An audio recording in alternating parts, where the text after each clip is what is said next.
Hi, friends. Hi, Bougie Gang. What's going on? Hey, everybody. Thank you for dropping your member milestone. Thank you. Thank you. Thank you. Thank you for supporting for so long. Thank you, T Rain. Afternoon blessings. And it's hot. It's hot. It's hot as LLL. Oh, hot, maybe hot as hell. I was like Love Lies and Lace Fronts, maybe my other channel, because it's hot over there. Okay. It's hot. It is hot outside. I just stuck my pinky toe outside with the dogs, which they'd been in and out, but I really hadn't been out. And I was like, oh my God, it feels like a pool day outside, but somebody doesn't want to go to the pool. So you paid my fee equals with a thumbs up. Thank you. Thank you, everybody. Guys, we're gonna do a couple of things today. Monica Sementilli is getting sentenced. I don't know if you guys were watching that. What were you guys doing before I went live? I was watching Monica Sementilli get dragged, and I was like, why am I not watching this with Bougie Gang? Like, what's really going on here? And then I do have something interesting. I did read through some of the Tyshell Martin information that I got last night. I was reading through some of her, it's like her jail requests, like things that have been going on with her since she's been in jail, and it's actually quite interesting. It's like a nice departure from the whiny, well, it's okay, I don't want to say it's departure from whiny because it's kind of funny. I felt like when I was reading it, I was like, Bougie Gang will really appreciate this because it's a little bit of a key.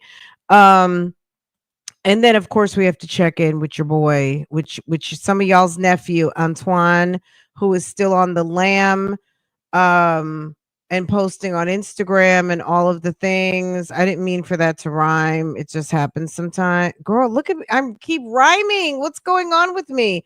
Um Always loving life. Thank you. Hey, Bougie Gang. What's going on? Always loving life says hi, everybody.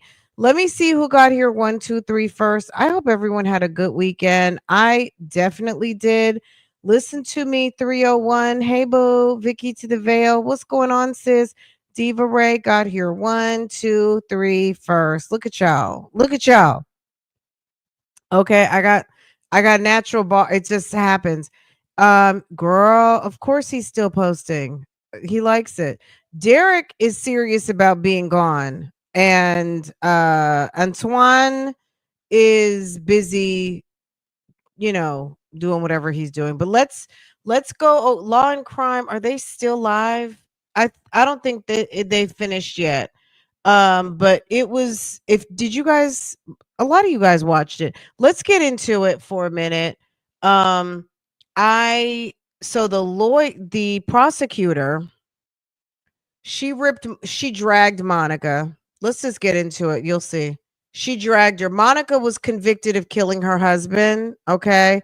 Fab Sementelli. And this is a man whose family absolutely adores him. And baby, the prosecutor dragged her. Okay. She's here for sentencing. She was convicted a few months ago, and today is her day of reckoning. And her lawyer asked for her to get the 25 to life with the possibility of parole. And the prosecutor is like, no, bitch.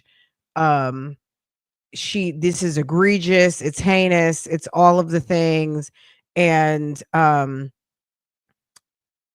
she mentioned someone who had done something similar in California history who got the electric chair. So ma'am is not playing. So let's listen. The family is all getting up and giving very impassioned statements. It's the victim impact. I don't know what she got yet, so please don't spoiler it. We don't know. So if they've gotten to that point yet and you know something we don't know, please don't come in and spoil it for everybody. Let's all get to the same place at the same time. If you've already been there, then just double back. If you can't hold water, then come back in a little bit. Okay. But yeah, nobody tell us anything. But this is her. The sound is a little touchy at the beginning, but it'll get better. The lawyer is not her lawyer. Monica's attorney is not using his microphone etiquette, which is so annoying. Hey, strip mall nomad, what's going on? Monica tore. She tore her family apart. Girl, you spoiling Keon? Discretion to whether or not to sentence Ms. Sementilli on a more serious charge. Trust and believe when the prosecutor comes on, she's going to let him have it. You'll be able to hear loud and clear. What's everybody having for lunch? I made my version of a girl, why do I keep forgetting the name of the salad? But the salad that we love, the salad that's like a sub in a tub. Girl, the La Scala salad. I made my own version of La Scala salad. Iceberg lettuce, red onions, tomato, roasted turkey, chopped, blue cheese crumbles, red wine vinegar, and just a little drizzle of blue cheese dressing. Just to make it wet. Okay. On a Monday. No, I'm just kidding. What are you guys eating? Drop it in the chat. Hi, Jackson Tabasco. What's up? Assuming the accepting the jury's verdict, as we must and do, is that this crime was committed personally by defendant Baker along with defendant Austin.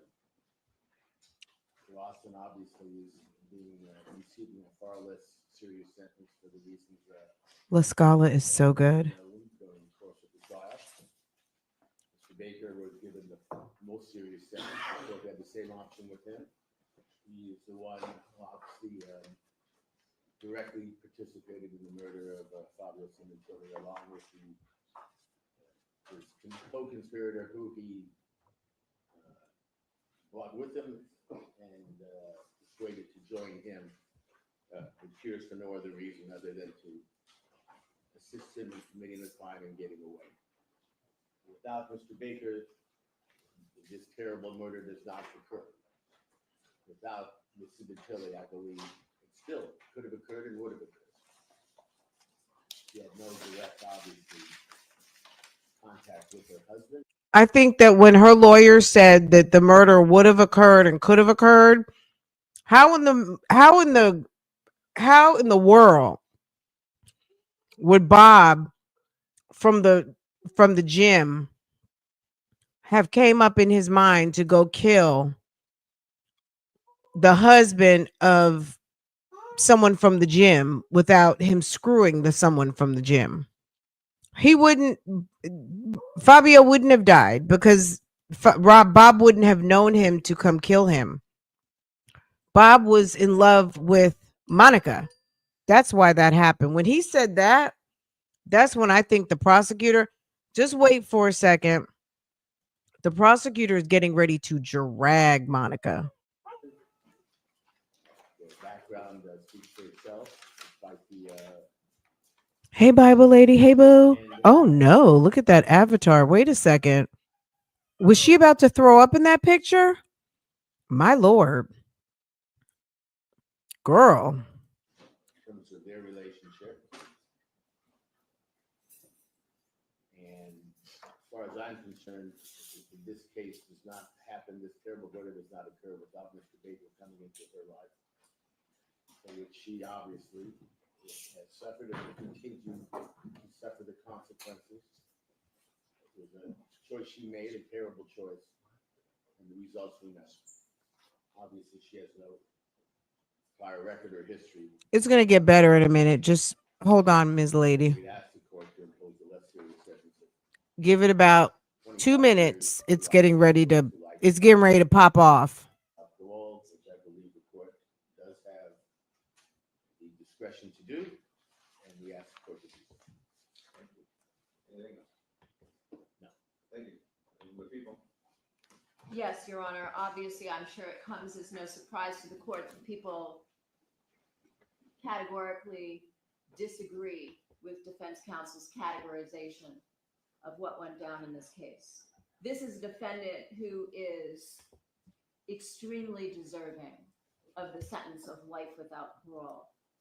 I know from past history in our office, perhaps had there been a different administration, I remember a case regarding the Green Widow who did something similar to this, and she received a death penalty. This is one of the most premeditated, calculated, devious murder conspiracies I've prosecuted during my 31 years at the district attorney's office.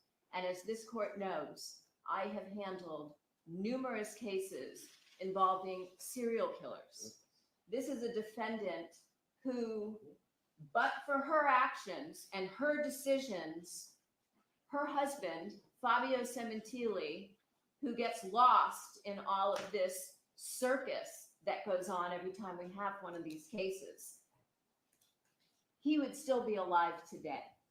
This was a completely senseless murder driven solely by this defendant's greed and her lust, which we saw on full display during the trial that took place over the course of several months this year, based on her desire to get rid of her husband because he no longer served her purposes, and she needed to have a way to fund her life together with Robert Baker, who she chose over her husband, and whether her kids want to believe it or not, over her children, because they never ever even came up in any of the conversations that she had with so many people who testified in this matter.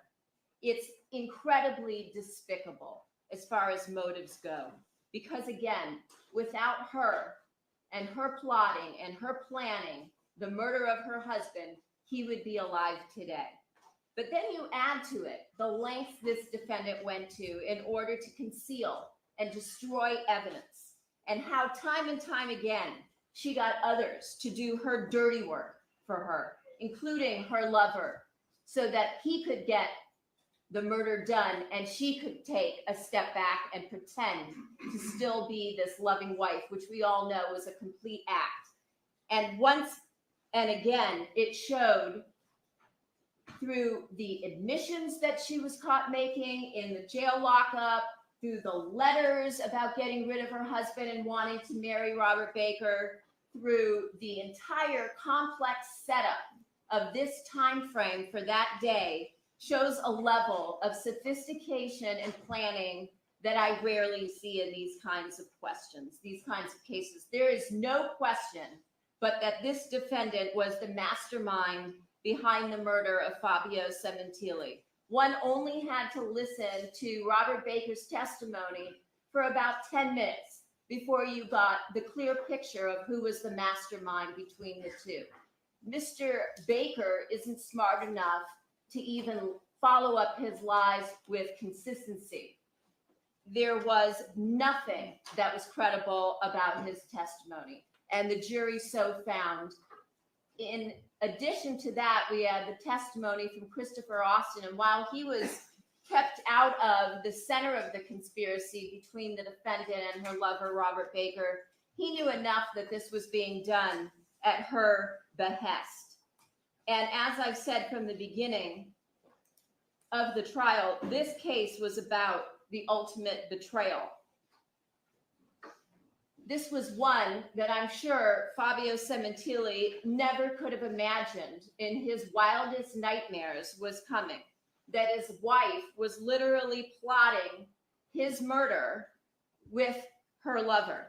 It's an absolute betrayal, not only of Fabio Sementilli, the victim in this case, but of her children, who have been brainwashed by her lies and her deception. And that's their choice. They're adults now. If they choose not to face the truth, that's on them. But we're here to do a job. We've done our job. The jury did their job. And we're here to hold the defendant, the main player, the heavy in this case, responsible for her actions. She used her family, her children, her parents, her sister to do her dirty work for her, to lie to their father in order to cover up this scandalous affair that she had been having for at least a year, and God knows what else she used them for. She manipulated everybody, all of her friends, all of her family, anybody who came into contact with her for the most minor of things, such as buying a vehicle. We heard about that. Fabio's coworkers, his colleagues from a multi-billion-dollar company fell all over themselves trying to help her and the family after the murder, and yet they were treated with such disgust and disdain on the stand, as if those people somehow had done something wrong because they were reaching out to help the defendant, who they thought was this innocent widow who had lost her husband by some horrific tragedy, not of her own making.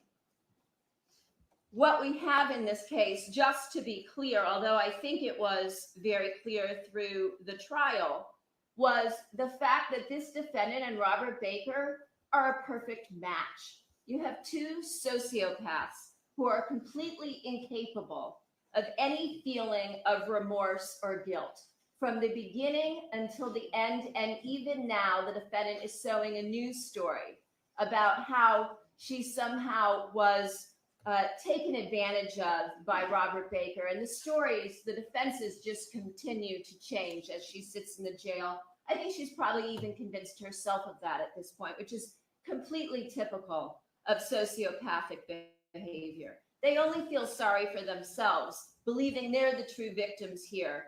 It was proven over and over and over again by their appalling recorded conversations in custody. And then you have the outrageous manner that this defendant and her lover chose in order to execute Fabio Sementilli, to murder him in his own backyard, to stab him to death in such an egregious and evil manner as he was relaxing and working out at the pool, thinking that he had his whole life in front of him as his 50th birthday was quickly approaching, having bought himself finally at the age of 49 and a half, a used Porsche, because he felt like he had earned the right to do that. And yet his entire life, his entire future was savagely taken from him for absolutely no reason, stabbed to death in his own backyard. And again, we're talking in this case about a victim who was totally innocent, totally vulnerable. As much as she now tries to dirty him up and convince her daughters, oh, he was a dirtbag and he was having an affair, none of that had any evidence to support it. It's just, once again, a way to try to make herself look better, which is, again, typical of sociopathic behavior. To prey on an unsuspecting, completely unarmed, vulnerable, innocent victim who is viciously slaughtered as if his life had no meaning, when she could have just elected to divorce him. And we've seen this before, time and time again, as if his life had no value. And she and her lover showed Fabio Sementilli no mercy. She's not deserving of any mercy of this court. She hasn't admitted to anything that she's done. She hasn't taken any responsibility for her actions in this case. She's just made one excuse after another, after another, after another, as she will continue to prey on people until the day she dies. I can only hope, as his family does, that Fabio at some point lost consciousness fairly quickly with the loss of blood before he bled out. And I'm sure that at no point in time as he lay there dying, unless he was told by Robert Baker why his life had to end this way. And then to learn that she had planned this murder with Baker to have Fabio slayed initially in a public parking lot, as the court recalls, the night before he was murdered on January 22nd, a Sunday night, when she sent him out to pick up dinner. The sheer arrogance of this defendant is incredibly stunning and shocking, caring not at all for how this would destroy her daughters' lives and the cloud that they will forever live under now going forward based on the Sementilli name and what that means. And I know that the law says a jury can't make a decision based on emotion. And so they didn't really get to learn much about who Fabio Sementilli was. But I did over the course of almost 9 years as I handled this case. I must have spoken to over 200 people in the course of my investigation and preparation of this case. And I couldn't find anybody. Although I asked, because I was sure there had to be a skeleton somewhere, I couldn't find anyone who didn't ardently believe that Fabio Sementilli was one of the most genuine, wonderful people they had ever met or ever worked with or ever worked for. Not one person had one bad word ever to say about him. He was beloved, maybe not by his wife, but by everybody else, including his ex-wife. And that says a lot. He was a thoroughly decent human being who wanted the best for everybody he came in contact with. And that's a very unique, rare individual in this extremely difficult world that we live in today. The most important thing to him, according to everybody I spoke to, was his family. And that's why this murder was such a betrayal by his wife. This is also, as I've said, a defendant who perpetuated numerous lies for almost a decade. She's a habitual liar. We presented a ton of evidence regarding that. She has zero remorse. She's taken no responsibility for the murder of her devoted husband, who was devoted to her for over 20 years, even before they were married. And she clearly has earned the right to spend the rest of her life in prison. There was such overwhelming evidence in this case as to guilt, as well as to the special circumstances regarding the murder for financial gain, such as it was at some point, the court prohibited us from putting on any more witnesses because there was so much evidence regarding the life insurance, as well as all of the other policies and retirement accounts and monies that Fabio had accumulated over and through his own hard work over decades, bringing himself up from nothing to a hairdresser, to a celebrity hairdresser, to a platform artist, to a vice president of a multi-billion-dollar company, as well as the special circumstance in this case of lying in wait, which we heard in excruciating detail from the defendant's lover, Robert Baker. So at this point, I think that the people and the family, as well as all of his close friends and some of his coworkers, are very anxious for this court to bring justice to this case at long last. Your Honor, could I respond briefly? Normally, I do not allow that. I don't allow a brief statement by you. Your Honor, I didn't know this was going to be a repeat of our closing argument. I just want to say that the prosecution, Ms. Silverman, has every right to comment on the conduct and the jury verdict regarding the defendant. I do not believe she has the right to demean her family, her daughters, her sister, all of whom know Monica Sementilli far better than the prosecutor, and who continue to believe in her innocence, her background, who she was before this terrible incident, and who she remains. She will be paying for the rest of her life, whatever the court decides.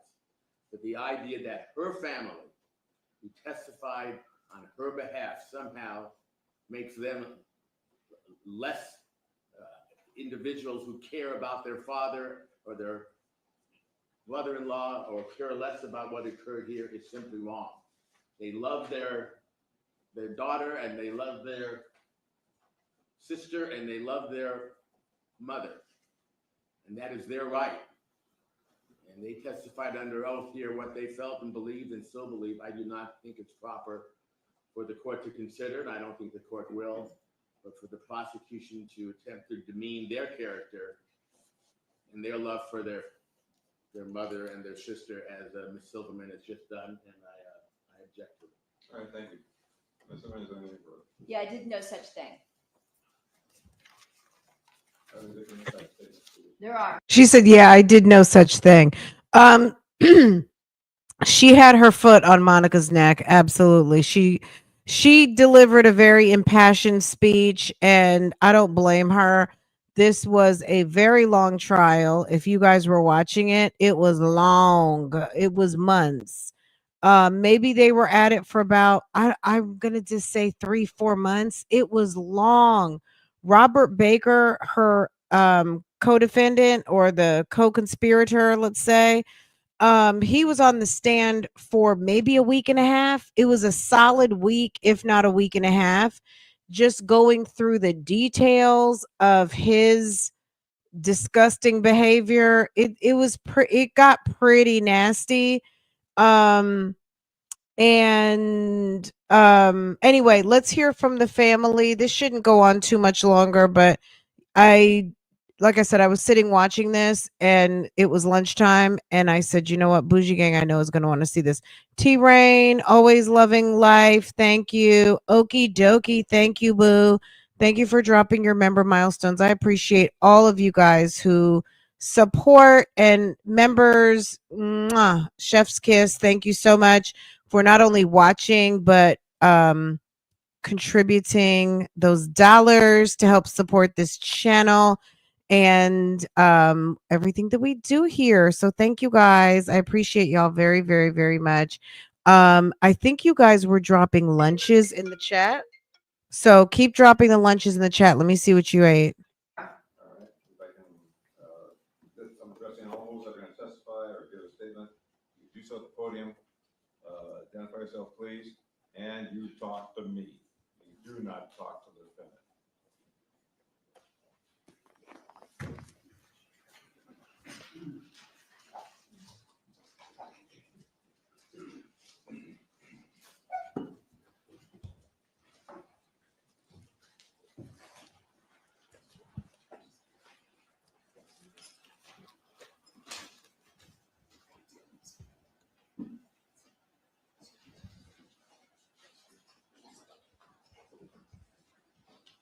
Good morning.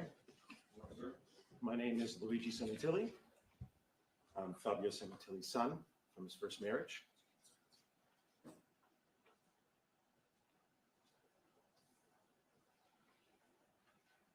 One day, Zarathustra had fallen asleep under a fig tree, owing to the heat with his arms over his face. And there came an adder, and it bit him in the neck, so that Zarathustra screamed with pain. When he had taken his arm from his face, he looked at the serpent, and then did it recognize the eyes of Zarathustra, wriggled awkwardly, and tried to get away. Not at all, said Zarathustra, as thou hast not yet received my thanks. Thou hast awakened me in time. My journey is yet long. Thy journey is short, said the adder sadly. My poison is fatal. But Zarathustra smiled and said, when did ever a dragon die of a serpent's poison? Take thy poison back. Thou art not rich enough to present it to me. Then fell the adder again on his neck and licked his wound. I wish I could embody this Nietzschean virtue. I always thought that when this moment came, I'd have a holster full of the nastiest, most vengeful and vitriolic words I could possibly muster to do my part in speaking truth to power and righteousness to evil. But that's not what I'm going to do here today. I have no poison to give back to the adder. Because I've come to believe that you become what you behold. And if I hold on to cruel, hateful, and vindictive thoughts, then I too will become a cruel, hateful, and vindictive person. And I refuse to be made worse from this experience. Instead, through my own alchemy, I transmute the poison into a life-affirming vital essence to become a better and more resilient version of myself. That is my metamorphosis. I will now recite one more reading from a work of fiction, and that will conclude my statement. By rights, we shouldn't even be here, but we are. It's like in the great stories, the ones that really mattered. Full of darkness and danger they were. And sometimes you didn't want to know the end, because how could the end be happy? How could the world go back to the way it was when so much bad had happened? But in the end, it's only a passing thing, this shadow. Even darkness must pass. A new day will come. And when the sun shines, it will shine out the clearer. Those were the stories that stayed with you, that meant something, even if you were too small to understand why. But I think I do understand. I know now. Folks in those stories had lots of chances of turning back, but they didn't. They kept going because they were holding on to something. What are we holding on to? That there's some good in this world and it's worth fighting for. Thank you. Thank you, Mr. Sementilli.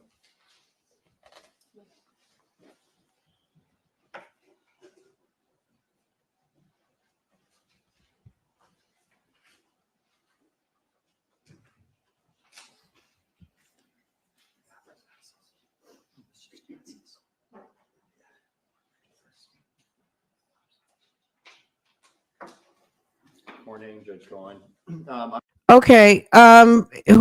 So I feel like we have right around the same number, but if you're just now coming in, this is the sentencing of Monica Sementilli. So if you're not familiar with this case, the love affair murder trial, this lady conspired to kill her husband, Fabio Sementilli, who was an executive at Coty, the makeup hair brand. You know, Coty owns lots and lots of different brands, including like Estee Lauder, MAC, everything. But he was a hairdresser and ended up going corporate, and that's not even important at this moment. But basically, this is a woman who was very well taken care of. Her husband had a very good job. They weren't rich, but they were very nice, comfortable, living in a nice home, all of the things. This lady was over there at racquetball practice, over to the gym, started having an affair with a man named Robert Baker, who was a former porn star, over there to the gym, giving up her married putty cat. And not to say Fab was perfect either, but at the end of the day, we're talking about Monica right now. Monica had an affair with a crazy guy who fell in love, and next thing you know, they're plotting to kill Monica's husband, which is Fab. Anyway, clearly something happened because we're at the courthouse right now for her sentencing. Fab was killed by Bob and a cohort of his.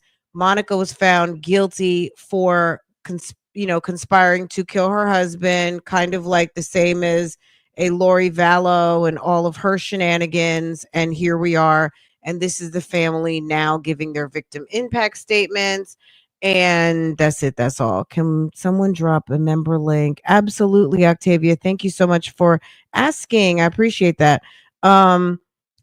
Okay, Bible Lady. This is Bible Lady synopsis. Monica is a low down, dirty, selfish 403 dog who had her lover unalive her husband. Okay, in one sentence. Okay, all right. Thank you, Octavia. I appreciate you supporting, hun. Thank you so much for asking. Okay. Let me put this on here. Okay. That way you guys know what we're watching, but it's gonna be over soon. Okay. I'm on here on behalf of my wife, Vanessa Rondinelli, which is Morella's daughter. This is sad because just imagine the family member. So Fabio seems like that family member that, you know how there's one person in your family that everybody just adores. Nobody has a bad thing to say about that person. It seems like if Fabio wasn't that person, he was probably close to that person. But these people are heartbroken that Fabio is gone, and it's a major loss to the family, and they are pissed at Monica for doing it. And the niece of the defendant. So My name is Vanessa Rondinelli. I'm Marella Sementilli's daughter and Fabio's niece and goddaughter. I am also a mom, a wife, a physician. So he's reading this for his wife, who is too heartbroken to get up and read. And I wouldn't be who I am today if it weren't for my Uncle Fabio. The impact that this murder and trial has on our family is beyond words. Luckily, the impact that my Uncle Fabio has on our family is much more profound and meaningful. Each of us are headstrong and moving forward because that's who he was and that's how he encouraged us to be. We all have powerful memories of him and our family, together and individually, that we won't let go of. Fabio knew so many people and somehow made each person feel important, worthy, and seen. Fabio, his presence was also magnificent, and even though he's gone, his name and legacy magnificently echo through our homes and in our salons. No one was able to learn who he was as a person during the trial, but the opportunity that we have today to bring this to light will hopefully let us know how much we loved him. Monica was the only person in this trial who truly know how much he was loved. This was not a crime of passion, self-defense, or planned in haste. This was a planned murder of a man, a father, an uncle, a brother, a son, a mentor, and a friend. To see her fake expressions and lack of remorse for this wicked crime is heartbreaking. What a shame that she didn't believe the incredible team at the LAPD would have ever pieced this together in her pathetic master plan. She came to my medical school graduation just a few days before she was arrested on behalf of my uncle. She wickedly deceived us for 6 months after the murder, speaking on behalf of him, representing him at all of our meaningful occasions. Our celebrations of life are poisoned with her presence. Watching her shake her head in disbelief and fake sad faces make me want to vomit. She knows what she did. She deserves to spend the rest of her life regretting it. Judge Cohen, I trust that you consider how much Fabio's loss has negatively impacted her family, not only because he was an incredible person, but because of how heinous this murder was, and the incredible damage Monica has done to our family and her own. Thank you.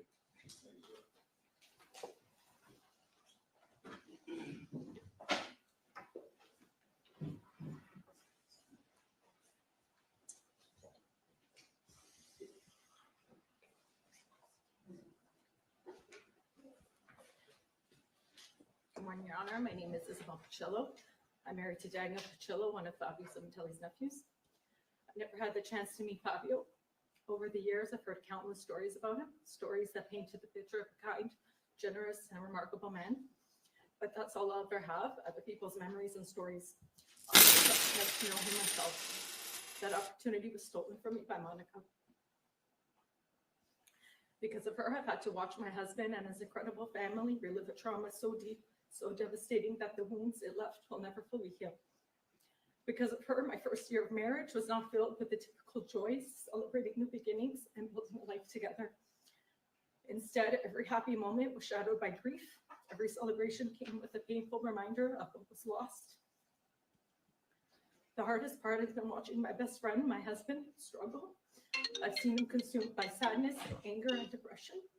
I've sat beside him feeling helpless, knowing there was little I can do other than just be there and hold space for his pain. Monica, you've caused me sleepless nights, stress, constant worry, not just for Daniel, but his entire family. During the trial, I sat in this courtroom for days, followed along when I couldn't be here in person. The evidence presented was overwhelming. It revealed the cold, calculated nature of who she really is. I'm grateful the jury saw the truth and delivered the only just verdict, which is guilty. Monica deserves to be exactly where she is today, in that ugly jumpsuit. In fact, I believe she deserves worse for orchestrating this horrific murder and destroying not only her own life, but the lives of so many others who must now grow up knowing who she is. Monica's sentencing doesn't undo the pain, but it sets us on the right path to begin healing. Thank you, Your Honor. Not that she said the ugly jumpsuit. Octavia, thank you so much, hon. I appreciate you supporting. She said you deserve to be in that ugly jumpsuit. Girl, I'm just okay. So all of the speeches I go 100% behind. That woman, the new family member who decided to come up and do a speech. I'm kind of like, oh, okay. Because I get it. You know what I'm saying? Like you come into a family, you expect everything to be all hunky dory, and you find out it's not because there was just something awful that happened. I get it, but I don't know. I think it was a little bit much. Just there's real grief going on, and the grief that she's experiencing, which I'm sure is because she has to support her husband, but I just kind of like I almost feel like she could have saved that, but maybe she, maybe she wanted to speak for her husband, but it did seem like she was speaking for herself. So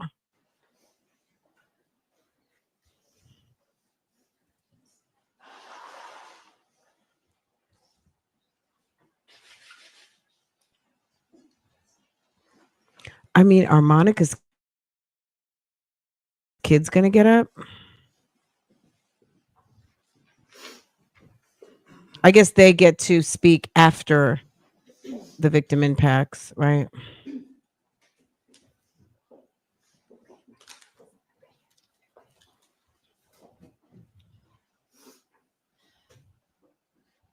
Your Honor, my name is Stephanie Avola, and I am Fabio's niece by marriage.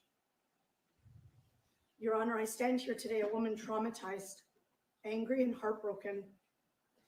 As Fabio's niece, I have lived almost a decade with unimaginable grief, betrayal, and pain. I am here not only as a family member who loved Fabio deeply, but also as a colleague in the hair industry who witnessed his brilliance firsthand. My life was shattered the day he was taken from us. In a way so brutal, so senseless, and so deliberate, it defies comprehension. On January 23rd, 2017, almost 9 years ago, life as I knew it ended. That was the day my uncle, Fabio Sementilli, was brutally stabbed to death in the backyard of his own home on my birthday.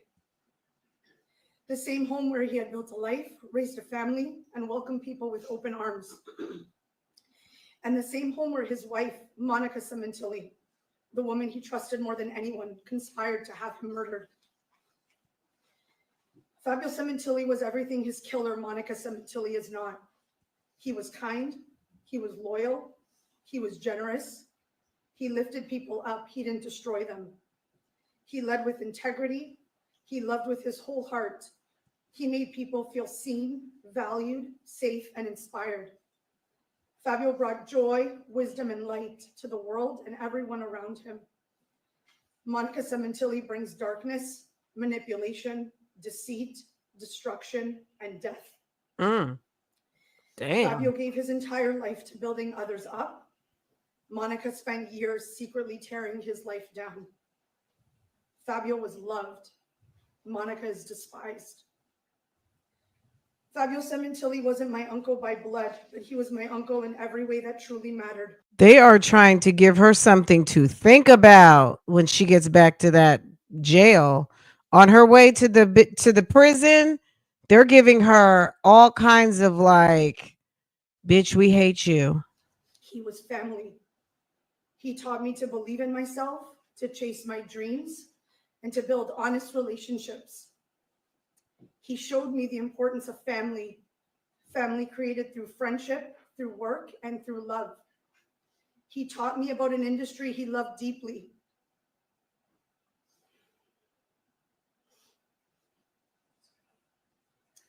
And I feel incredibly fortunate to have witnessed his Big Daddy magic in full force.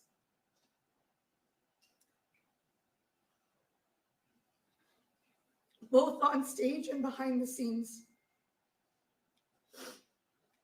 Fabio carried himself with grace, humility, laughter, and joy. He was always the first to raise his hand to tell a joke, to lighten the mood, to laugh until you couldn't breathe. He was the first to greet you with a giant smile, to run over and wrap you in one of his unforgettable bear hugs. And for me, he was always the first to say, "Hey, Angel, how are you?"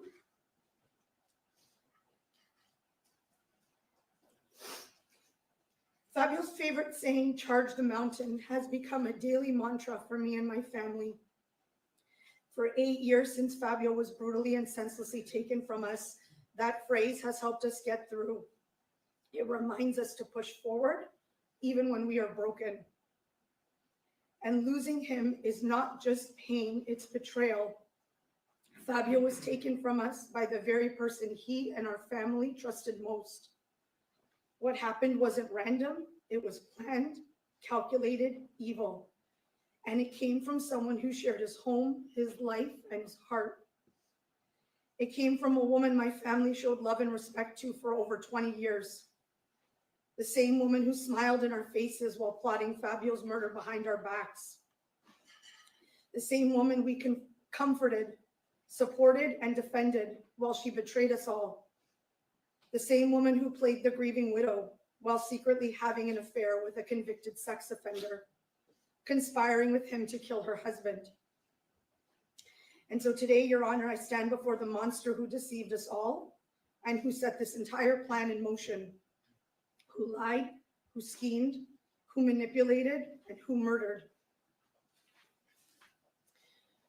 Monica is the reason my family is broken. The reason my family knows names like Robert Baker and Christopher Austin.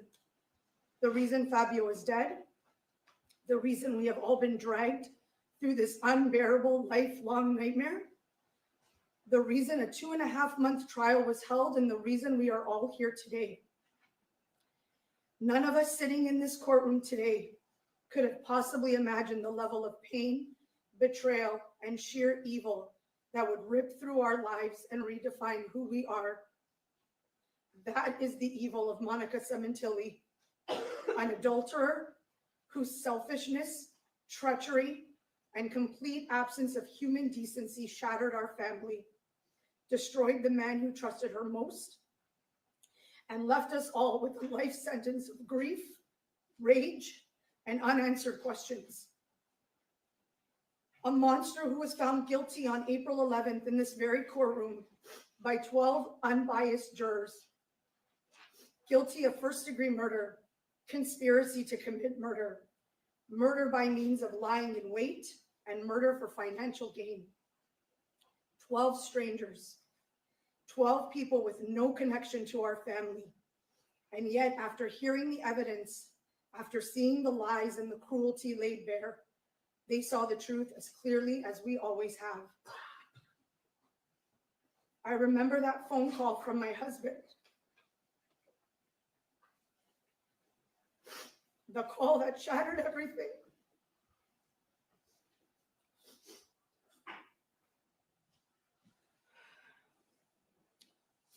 He told me Fabio had been murdered.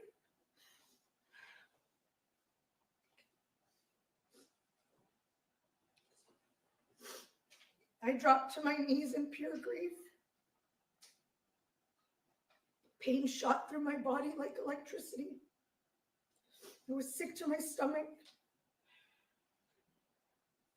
I couldn't make sense of what I was hearing. And even though that day was almost 9 years ago, I remember it like it happened yesterday. The details are burned into my memory. Every moment, every word. I remember my husband yelling through the phone, "They killed him. They killed my uncle."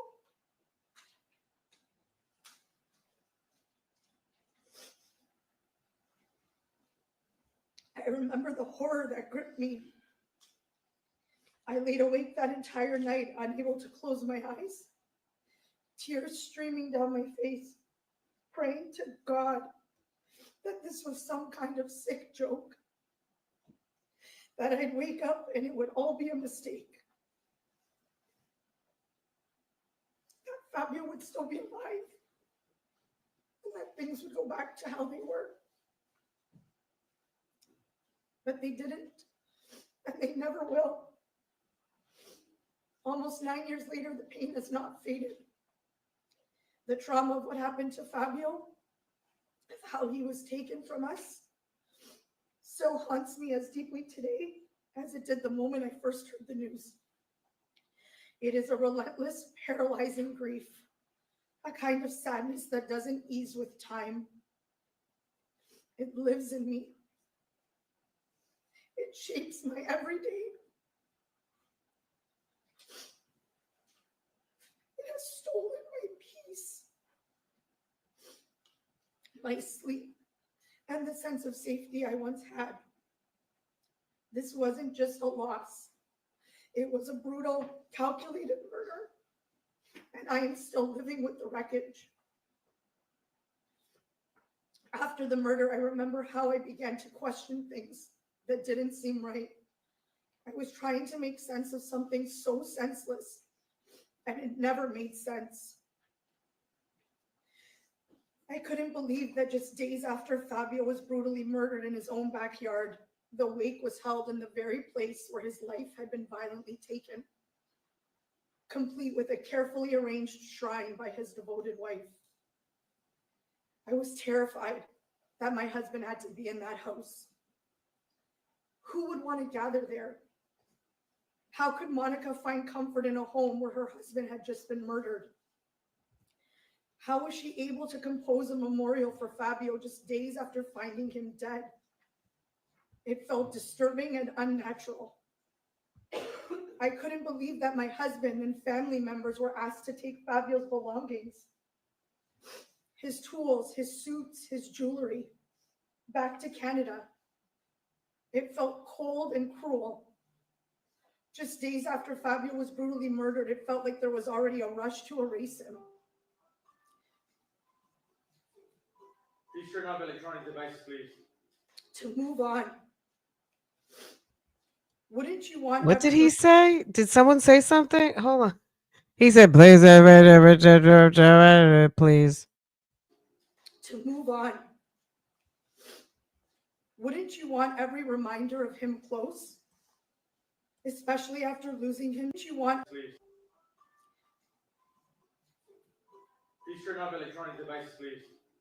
To move on. Girl, what was that? Wouldn't you want? Oh, every turn off your reminder of him devices, close? please. Okay. Especially after losing him so suddenly and so violently? It didn't feel like grief, it felt like guilt. Nothing felt right, nothing made sense. The details of the murder Monica described never pointed to a robbery. Nothing of value was taken except for my uncle's life. Even the Porsche was found days later abandoned but untouched. What could possibly be the motive? What was the intent? Fabio had no enemies. He was loved and adored by everyone. I never believed for a second that this was a case of wrong place, wrong time. Because Fabio was an innocent man, a good man. I'm sorry, but I cannot Our believe that family she went in sat up circles. here and talked all this time. I'm not trying to be mean or anything, but it's kind of like, ma'am, you talked for how long? You talked longer than the blood relatives. You talked longer than the son. How are you talking longer than the son? You got to be kidding. Baby, no. Okay, it's like, sis, really? We had to let sis go. She talked for a very long time. You know what I'm saying? Let me tell you something. Any of you guys who've been to someone out here has had the luxury of never going to a funeral yet. Okay. I was like that for many years in my 20s and my early 30s. I hadn't been to many funerals. Just maybe one or two. Anyway, into my 40s, I went to plenty, including my parents. And it's so funny how when you're grieving, and I mean like direct grieving, like someone, your immediate family passed, and that your guests, the mourners who are coming, girl, they're crying and more, they got more going on than you do. I really, when I've said this a million times, but I definitely, when my mom and my dad passed away, let me tell you something. I did not feel like I even had the ability to even shed a tear at their funeral because people were damn near passing out. Oh my God. They were like, it wasn't even that they were more upset than we were, but it's like when you're when you are, I wasn't hosting the complete event. Obviously, I have siblings and all of that, but sometimes the other mourners that come, they're doing more than the immediate family. This is what this reminds me of. This lady who stood up here to talk for 30 minutes, baby, what did you write, a book? How many pages did you have to read? Anyway, let's keep going so we can get to the sentencing. I don't know who that is. We'll listen to a little bit and then keep going because this is taking some time. Good morning, Your Honor. My name is Daniel Pacillo. I'm Fabio Sementilli's nephew. This is the third time I had to stand in front of the court to speak about my uncle's murder. 3 times I had to stand here, relive the worst pain our family has ever felt, and it never gets easier. My words might fall on Monica's deaf ears, but it's our right to speak on Fabio's behalf. Monica lost the right to call herself a Sementilli the moment she plotted my uncle's murder.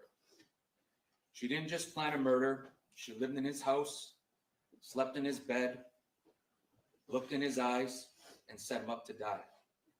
It was cold, it was calculated, and it was evil to the core. While my family was mourning my uncle's death, she pretended to grieve with us, faking tears, letting us console her, lying right to our faces, all while continuing her secret affair. This was the same affair that was ongoing with Robert Baker that led to the planning, attempting, and executing of my uncle's murder. It was so disturbing what we learned during this trial. For example, after my uncle's wake in Toronto, Monica was sending Baker sexual photos from her parents' house. On her wedding anniversary with Fabio in February after his murder, she was out with Baker at a comedy club. She also told people she wanted to walk a golf course in Myrtle Beach to honor Fabio's 50th birthday wishes, but instead she went to a romantic getaway with Baker. I can't even fathom how demonic Monica really is. She didn't feel anything for my uncle. Maybe she never did. Monica always wanted what my uncle had, to be the one everyone admired, respected, and looked to for leadership, the only one who truly mattered. But Fabio earned that with love, loyalty, and hard work.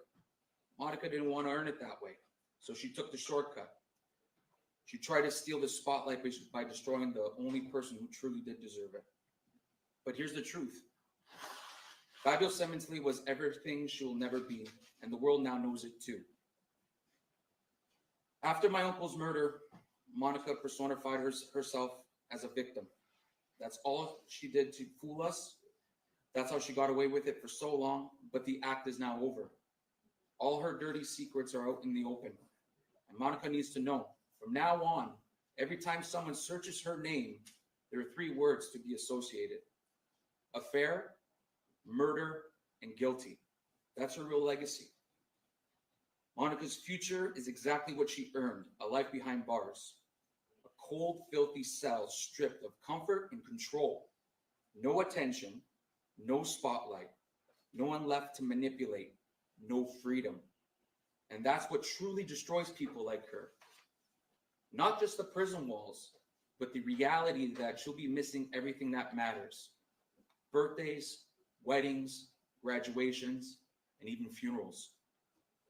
The world will keep turning without her, while she remains frozen in time, alone in that cell. I hope the weight of a life sentence without parole sinks in and suffocates her every single day. In closing, Fabio mattered. His life meant something, and his death was for nothing. I miss and think about my uncle every day. I have his picture hanging in my office, where I still ask for him for his advice. I miss him dearly. Monica's decisions and actions left scars we'll carry forever. Judge Cohen, I ask you, don't let anyone else suffer as we have. Please sentence her to the fullest extent, life without the possibility of parole, for our Fabio and for our family. Thank you. Your Honor, I have a statement to read before the last couple. This is from Vonda Carino, the former wife of Fabio Sementilli, Luigi's mother.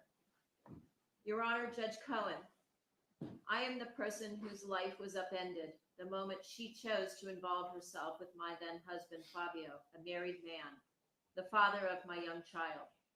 She did not just interfere with a marriage, she dismantled a family. What she took was not just a man, but the foundation of my home, the security of my son Luigi's childhood, and the unity that once held our family together. Because of her, Luigi became a latchkey kid during the week and a suitcase kid every other weekend, living by the terms of a divorce agreement. She was quick to invoke her Italian roots when it suited her, declaring divorce was not an option for her. So why was it expected to be one for me? It began with her taking Fabio from me and my family, and somehow that was not enough for her. In the end, she took him from everyone, with no sorrow, no shame, and no remorse. Having never lifted a finger, she remains blind to the realm of selfishness and sacrifice, concepts foreign to a life untouched by struggle. She took what she wanted because the heaviest decisions she ever faced were whether to sunbathe, hit the gym, get her nails done, or pick an outfit. Choices born of comfort, not cost, and yet even that did not satisfy her. She is nothing more than a parasite who lived off the backs of Fabio's sacrifices and claiming worth from achievements that were never hers to begin with. And with one act, she ripped a father from his children, a son from his mother, a brother from his siblings, an uncle from his nieces and nephews, and a friend from countless hearts. She did not just end a life, she shattered entire generations. She needs to face the weight of that. She got herself exactly where her actions led her, isolated, directionless, and utterly responsible. I thank the court for your time. Thank you.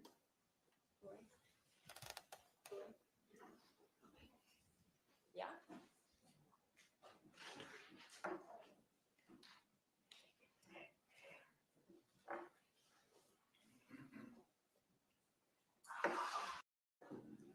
My name is Loretta Piccillo. I'm Fabio's eldest sister. I stand before you as a sister whose life was shattered by unimaginable betrayal. I am filled with pain, bitterness, and heartbreak. On January 23rd, 2017, my brother Fabio was ambushed in his own backyard, stabbed multiple times.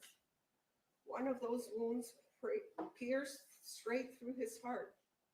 They silenced him, held his eyes closed, covers his mouth, and he never stood a chance. And the person responsible wasn't a stranger. It was the woman we had welcomed into our family for over 20 years, his wife, Monica. I am ashamed to admit that Monica was my sister-in-law for 2 decades. We treated her like family, and she betrayed all of us. That day, she told Fabio she was going out to get dinner and left the front door unlocked so that her lover and accomplice could enter the home. Monica walked out knowing full well that within minutes, her husband, Fabio, will be viciously attacked and held down. Only a demon could orchestrate the murder of a loving husband, then savagely time it so her own daughter would come home to find her father's lifeless body lying in a pool of blood. Family meant everything to Fabio. I try to pick up the pieces of my broken heart. I still can't make sense of it. How does a woman who had everything desire a dirty life of multiple partners, sex-crazed men act like a slut? wearing sleazy outfits. You had it all, Monica, and you threw it away. You burnt it to the ground. For what? Lust, greed, attention? There's a darkness living inside of you that no mortal can understand your evil treason. You're rotten through and through. No amount of pretending, lying, or manipulating will ever hide the truth. We all saw and heard. She is demonic for the merciless crime of my vulnerable, defenseless man. Fabio's strength was his presence, steady, warm, unforgettable.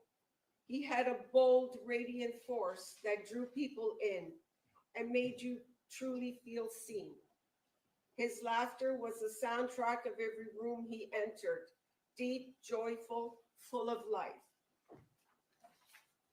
You always wanted to be near Fabio, because wherever Fabio was, that's where the party was. I miss him more than I can ever express. I want to thank him for being the greatest brother, the heart, the soul of this family. We will never stop speaking his name. I love my brother Fabio. We share childhood memories and laughter that only siblings who truly adored each other know. I could call him at any time. He'd answer. How are you, my beautiful sister? He would make me laugh. It's all the little things he did that left a mark on my heart for him. And he should still be with us today. My heart is permanently broken.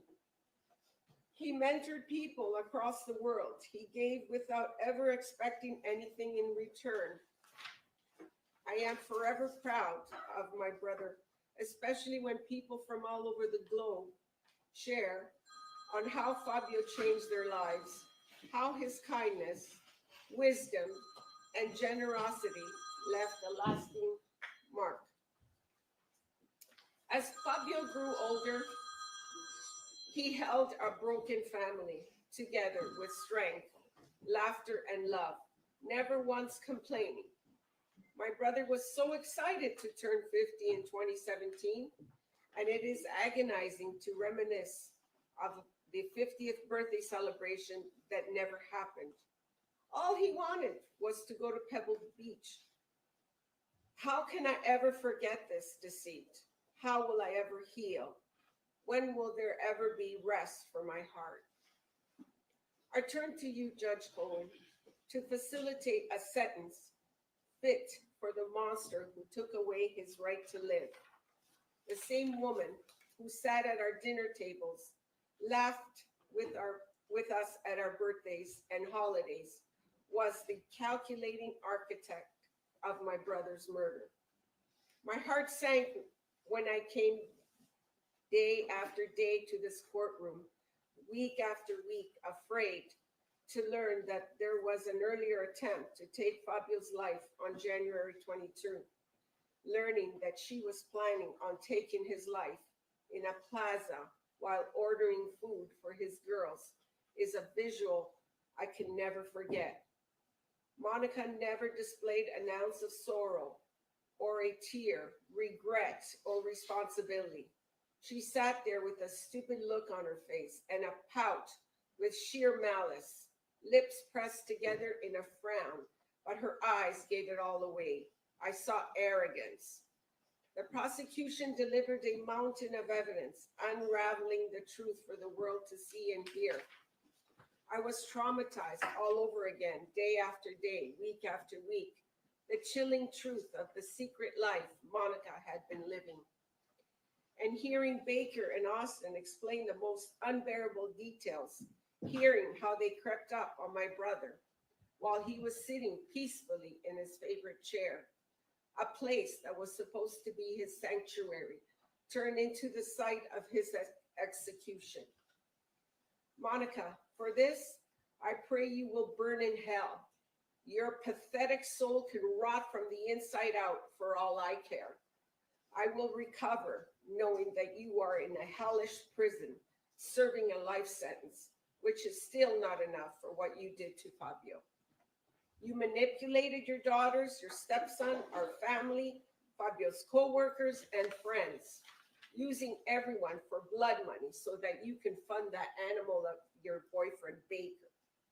In these 8 long years, I never imagined the cruelty I learned of her doing in this courtroom. I am embarrassed of the woman I called my sister-in-law. I never saw the side of her that was sex-crazed and demonic, seeking out swingers and seeking out sex on apps. I will never forget the moment I lost Fabio. Monica called and said, "They killed Fabio." My mother screamed that echoed through the neighborhood. My husband and son sobbed uncontrollably, frozen by the unbearable pain. My husband held me tightly, urging me to breathe before I blacked out again. Only meds would ease the pain and the emptiness. My daughter-in-law left her own birthday party to come be with us. We couldn't even begin to pull ourselves together for a long time.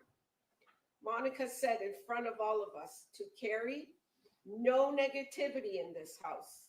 Fabio would say, "Charge that mountain," and repeated it to us. What a gutless bitch, inviting the scumbag Baker to the wake after the funeral. What kind of woman walks through the blood-stained shadows of her husband's death together with his killer and thought that was okay? Every single conversation I had with her was about life insurance money, like that was her greatest tragedy, not the murder of her husband. Just the money. Furious she couldn't get her hands on it, exploiting the people who love Fabio to gain favors and deals, trips, vacation, luxury hotels, and a new luxury car, all to fund her new life. I remember the funeral service in LA, the first time we saw Fabio since he was murdered, bracing myself for the most heartbreaking moment of my life. I witnessed Monica approach the coffin. She glanced at him, then turned and walked away. No tears, no emotion, no attempt to say goodbye. I was stunned.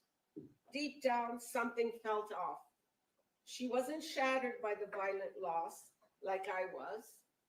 I didn't know what to make of it. In Canada, Monica walked beside my mother, sat beside her in church.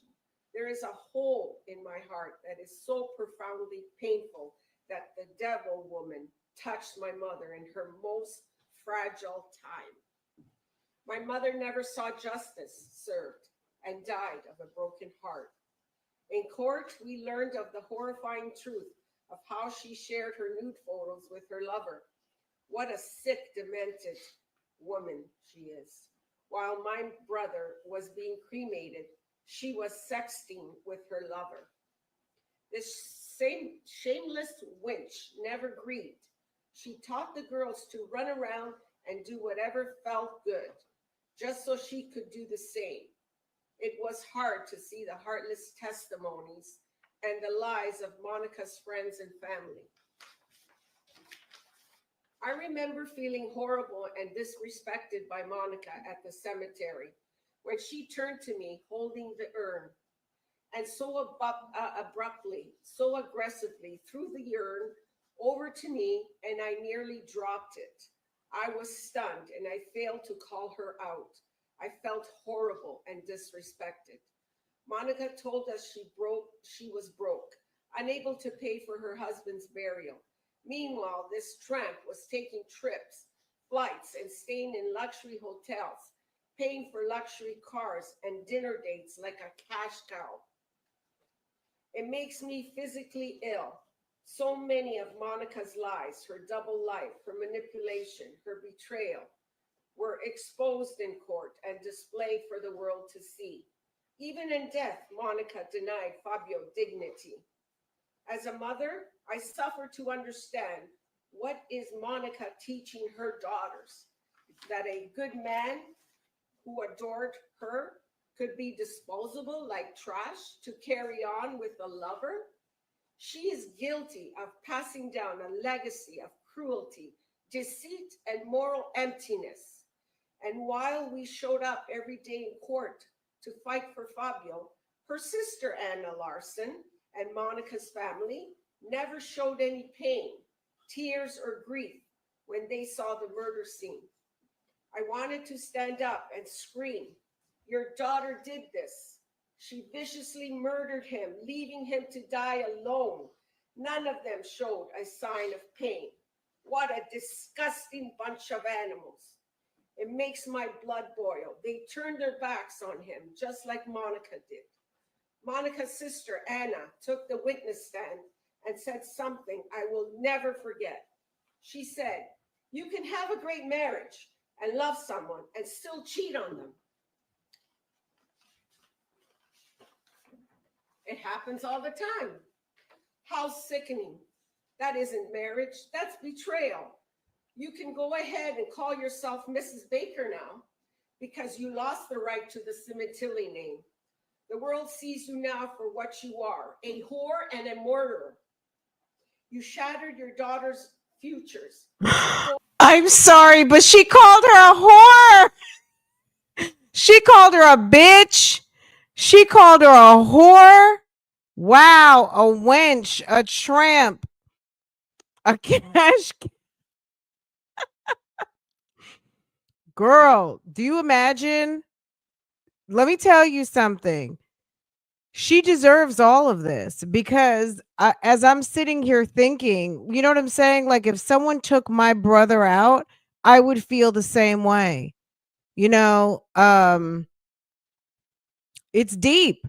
When you love your family, someone took my brother like that, I would have some words for them. And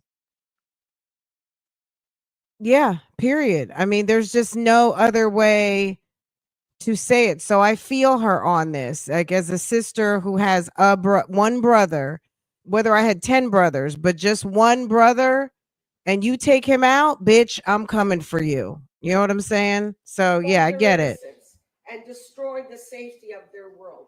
Let this stand like a punch to your face, to your body, to your rotten soul. I have nightmares where I hear my brother calling for help, confused, scared, and in pain. We struggle every day to pick up pieces and find a way forward, but some scars never fade. This betrayal will forever be part of our family story. This was a deliberate, premeditated execution of the man who loved her, and she never once took responsibility. Monica's betrayal stole more than a life. It stole our peace and the future we once believed in. Fabio would have wanted me to live life to the fullest and heal. Thank you, Your Honor, for your patience and fairness through this long and painful trial. That Silverman, words will never be enough. You gave us strength. You never stopped fighting for Fabio, even when we felt broken and lost. You didn't just fight with skill, you fought with your heart. You gave us hope when we had none. Heather Siegel, thank you for your support, your belief in this case, and the time you gave to help pursue justice for Fabio, and we won't forget you for this. To the LAPD detectives, officers, court staff, including Team Fabio, the jury, and every person behind the scenes, thank you for your service. Mom, we did this with you too. I know you're with Fabio. Your voice echoes through mine, and today we stand in your honor. To the people around the world who love Fabio and stood by our side through this nightmare, thank you. Your Honor, I respectfully submit this statement as a victim. I have endured unimaginable pain at the hands of Monica, the woman who orchestrated the brutal murder of my beloved brother, and then watched us suffer without blinking. She is manipulative, calculating, remorseless, and dangerous. She plotted this crime for months. She watched it unfold, and after it happened, she lied and continued her betrayal without shame. She is deserving of the maximum sentence possible today. Thank you, Your Honor.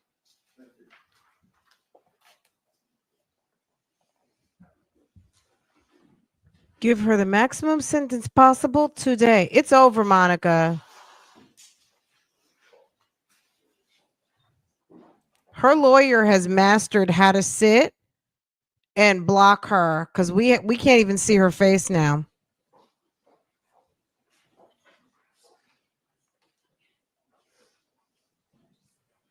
But she said all of that in less time than this one right here. This one was like, sis, sit down for a half an hour with no tears.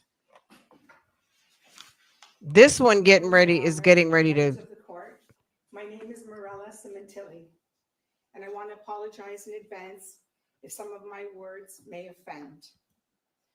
There has been no deeper pain than losing Fabio at the hands of betrayal from the woman he honored. What Monica did shattered more than just my life. The details of her lies tore through my heart as I sat in this courtroom. Every single day, I feel pain as I think of Fabio, of what he might have felt and saw as his life flashed before him just before his death.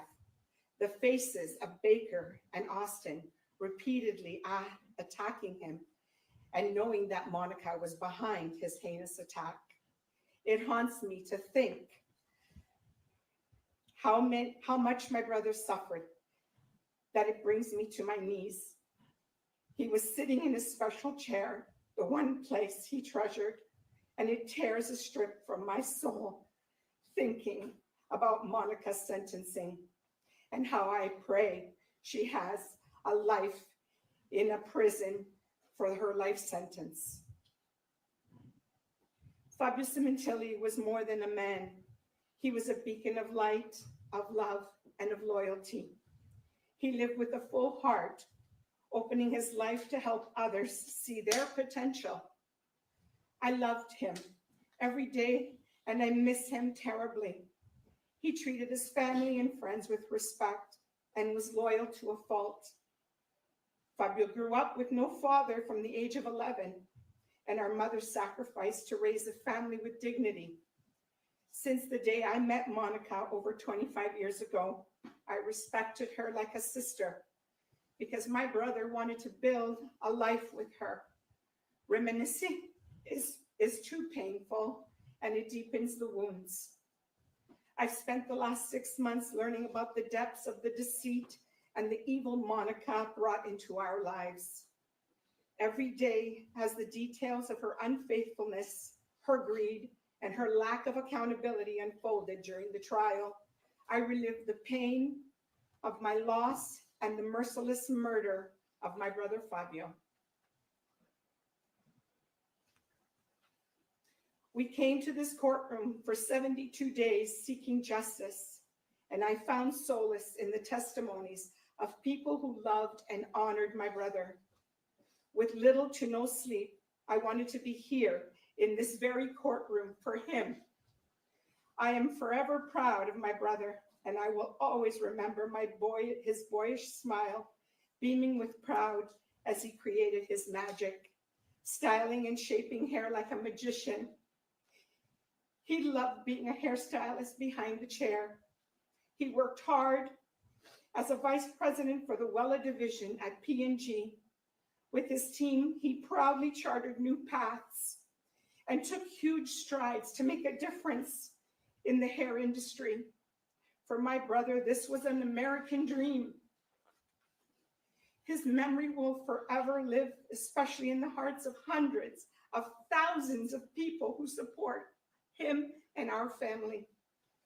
Today, I want to mark the first day of my journey on letting go of the pain, the horror, and the betrayal I witnessed here in this courtroom. I will no longer hold back. I will forge a path to return to a life filled with joy, family, and friends. I was lucky to work alongside Fabio for over 30 years, and I would often hear him speak highly of his family and his children, especially his wife, Monica. He treated her like royalty, purchased a family home on Queen Victoria Street in LA, and called her his queen. He couldn't wait to get home to his girls and proudly posted about his family. He called her Poots. The world is grieving as they learned of the details of her treachery, an attack planned for nothing more than lust and greed. I am certain that if Fabio had known Monica wanted to be treated like a slut by a sex offender, he wouldn't have ever had to work so hard Ooh, to offer girl. She's going in. her a beautiful life. Just over 8 years ago, everything changed. Our lives were turned upside down, and we found ourselves drowning in sorrow and despair. The pain of discovering the extent of Monica's betrayal, her involvement with Baker, her manipulation of our family, and ultimately the cold-blooded murder of my brother. It chokes me. Sometimes I can't describe the agony. I talk about him every day. It's the only thing that helps me cope. I speak his name to replace the pain of grief with the sound of love. It's the only way I know how to survive this nightmare. There are days I cannot even breathe as my throat chokes. My throat closes and I can't speak. I cannot function because the weight of Fabio's murder sits so heavily on my chest. As I learn Monica and her entire family refuse to even say his name, as if pretending he never existed relieves them of their guilt. I've watched in horror, and I've been put through hell as Monica and the Crescentini family taught Fabio's daughters not to grieve, not to cry, and not to honor their father, and ignore the facts and the evidence, having no respect for authority, this court, and the pursuit of justice. Sometimes I wish I could just shake them to show them that they are being lied to. They withheld Fabio's property, a memento from my dying mother. Her heart was broken, and none of them cared. My nieces should be asking the questions. Why did our mother bring that predator into our home? Why did she let him sit at our home table? Why did she let him sleep in their father's bed? They should have been fighting to uncover how their mother could be capable of something so vile. Monica destroyed their foundation, their sense of truth, and their ability to grieve. It's heartbreakingly clear she never protected her daughters. She was using them. Your Honor, what Monica did to her daughters and to my nephew Luigi is unforgivable. This is yet another crime in itself. Her sentence should reflect more than just murder. It should reflect the long-term psychological destruction she caused in their lives. She had the audacity to demand a trial and parade around like a woman wronged. And in the end, she exposed not only her shameful affair, but the truth of the kind of mother she was. She is a complete and utter stupid bitch. Watching her dressed like a slut for Baker, living 6 months off of blood money, only a devil can manipulate a reality to suit her comforts. In all my worst nightmares, I could never have fathomed this calculated plan. Monica, you are a demon. She can't even look at me. And all your actions and your deceit has told us so. I hope every blood dollar you and your Crescentini family have is used on meds. Traded a beautiful life for trashy garages, dirty beds, Pinot Grigio for tubes of semen from a repulsive convicted sex offender. You didn't just kill Fabio, you humiliated him. You let him carry guilt for working hard while you carried on with a degenerate sex offender. You didn't just kill Fabio. You betrayed him in the most despicable way. Then you held my grieving mother and you pretended to mourn Fabio when you were the killer. On June 14, after your arrest, our lives became a living hell, and your family treated us like predators and not the victims we are. For this colossal betrayal, those who sided with you in silence cannot pretend today to have supported my brother. I get chills recapping the testimony of Deborah Obad, her sister Anna, and my nieces. Shame on them. Shame on all of them. Mena Grant, sisters, cousins, aunts, and every one of them, for not honoring my brother during the trial. Deborah Obad enjoyed the drama, and I can never understand this sick obsession. She called me the night of the arrest in June and said, Monica's family is looking for the best lawyer money can buy. The Crescentini family stood by and allowed Monica's treachery to fester. The silence is as violent as the act itself. She traded lust for love, family for filth, decency for destruction. She masterminded this egregious murder on my brother. She resorted to murder to make room for Baker. She did this because no one would have accepted that deplorable man had she ever divorced Fabio, especially her discerning family. That is why she needed Fabio's life insurance money to dress him up and make him look like a successful man. She enjoyed Baker treating her like a whore, shopping at thrift stores for slutty, skanky clothes. This sleazeball had $40 in the bank. She even paid for the restaurant bills and the hotel bills, all while leaving her girls home alone. What mother does that? There is a deep shame that follows me every day. The shame that comes from what she did to Fabio, from the utter lack of dignity she was shown by the woman he trusted. My mind races and I ache with agony for the way he died alone, bleeding to death, and knowing she had set him up. He knew she had set him up. This overwhelming grief hits me like a ton of bricks. She turned a devoted husband and father into a victim of the most grotesque betrayal any of us have ever known. Her family and friends knew of this monster and felt it was okay to hide this from Fabio. And now they hide behind their defense lawyers, thinking a trial was going to set them free. That humiliation, that weight, it doesn't go away. I am ashamed of this disgusting things that she did behind my brother's back. I'm ashamed she degraded his honor to be in the arms of that gross, low-life pig. The name Sementilli is dignity, hard work, and love. And I demand Monica to surrender it. Despite the mountain of undeniable evidence, Monica was the mastermind behind Fabio's murder. Anna Larson claimed her sister can be trusted. The internet is filled with disgust and rage on how Monica manipulated the lives of hundreds of people who genuinely love Fabio. If there was ever a case that called for the death penalty, this is it.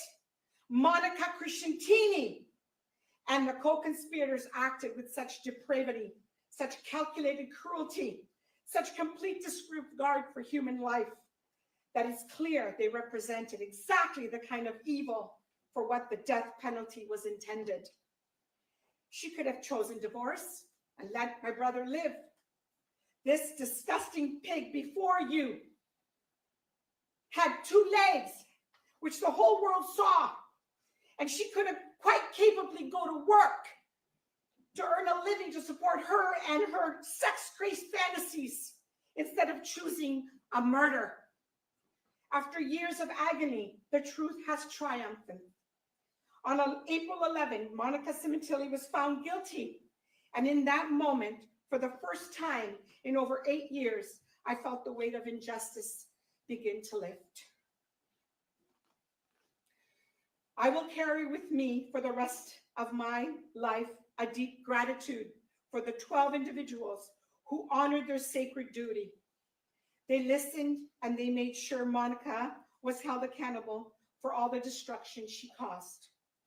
Judge Cohen, I thank you for your strength, your fairness, and for making our family feel justice did not fail. You created a courtroom where truth was protected and my brother's dignity restored, even in death. Thank you, Beth Silverman and Heather Segal, for your strength, the intelligence, and the unwavering pursuit of justice, making us proud beyond words. You fought with dignity, with respect, and with an unshakable resolve. There were many small and victorious moments throughout this trial, moments when I watched in awe as the prosecution brilliantly uncovered the truth and brought to light the grotesque and damning evidence of Monica's sorcery. Each moment was a step closer to justice. The Sementilli family loves you all. Today, a life sentence will set us free for the wretched pain she put us through. If you see me smiling, let it be a reminder that Monica is spending her life sentence in a California jail, living hell on earth. It is obvious that Monica tried to manipulate the world into believing that she was a victim. But here's the part she did not ever anticipate: getting caught. And what a beautifully orchestrated sting operation the world watched during the arrest. Monica will never again experience the joy, love, or excitement that Fabio brought into her room. She will never know what it's like to be truly loved again the way Fabio loved her. Your Honor, I must admit, I Googled what happens in a female prison. I needed to know. And I read that the inmates ensure newcomers get a brutal welcome. Bathrooms and showers will always be perpetually nauseated with feces and urine bonds, disgusting food, female on female, and poor hygiene. And I can't deny I like the sounds of that. With every holiday, I will grow more at peace knowing Monica's eating food that even the rats don't want to eat. In honor of my brother, I am ready to make the most of life because that's what Fabio would have wanted for me. I will cherish the memories of his love, his laughter, and his strength. With my grandkids and my family, I will always remember him with pride. To my beloved brother, Fabio, you can finally rest now. Let your love and our words rest your soul. Justice has been served here on earth, and the burden you carried in silence is no longer yours to bear. You are free. Let peace wrap around you like a warm blanket, and may the pain of betrayal and sorrow be left behind. Go now. Go to the arms of those who went before you, our father, our mother, our uncles and cousins. They're waiting to welcome you into God's eternal embrace. You are safe now. No more suffering, no more fear, only light, love, and peace. In honor of you, I will always remember the man you were. No matter what, you always put others first. I will make sure your legacy endures. I will continue to talk about you and ensure you are never forgotten. I will keep your daughters in my prayers and your son in my heart, and hope that one day that the Crescentini family will cut off the unhealthy hold they have on your daughters. And for you, Monica, your name will forever be synonymous with betrayal, deception, and the murder of Fabio Sementilli. I urge all his loved ones to dedicate today, June 23rd, to Fabio's memory. break open champagne, and celebrate with us, and include our glorious brother Fabio in all your prayers, because Fabio won, the prosecution won, and the Sementilli family won. Thank you.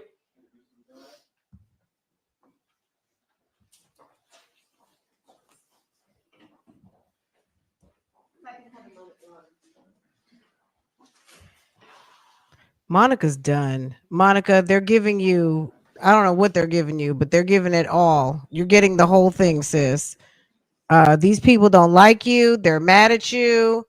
They hate you. And you're not getting nothing. I would almost think the judge is going to give her the whole enchilada. Baby. They don't like her. You whore. You wanted to be treated like a slut by a sex offender. Good morning, Your Honor, members of the court, and all present. My name is Jessica, and I'm the oldest daughter of Monica and Fabio. In the spirit of trying to heal from this very horrible situation,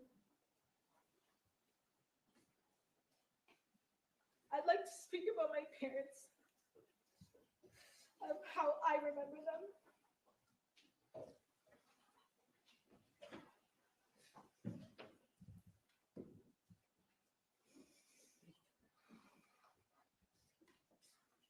Every day growing up, my dad would send my sister and me off into the world with the same words: be smart, be strong, chin up, and charge the mountain. That mantra became the foundation of how we live our lives.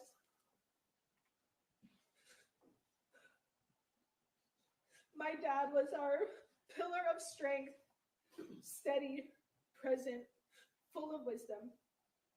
He taught us how to be brave, how to be kind, and how to show up for the people we love. He taught us to climb our mountains, no matter how steep, like this one right here. I miss him every goddamn day. I think about him constantly. I talk about him to my friends, to my family, to anyone who will listen to me, because I want to keep his memory alive. I often watch old home videos just to hear his voice, to hear his laugh.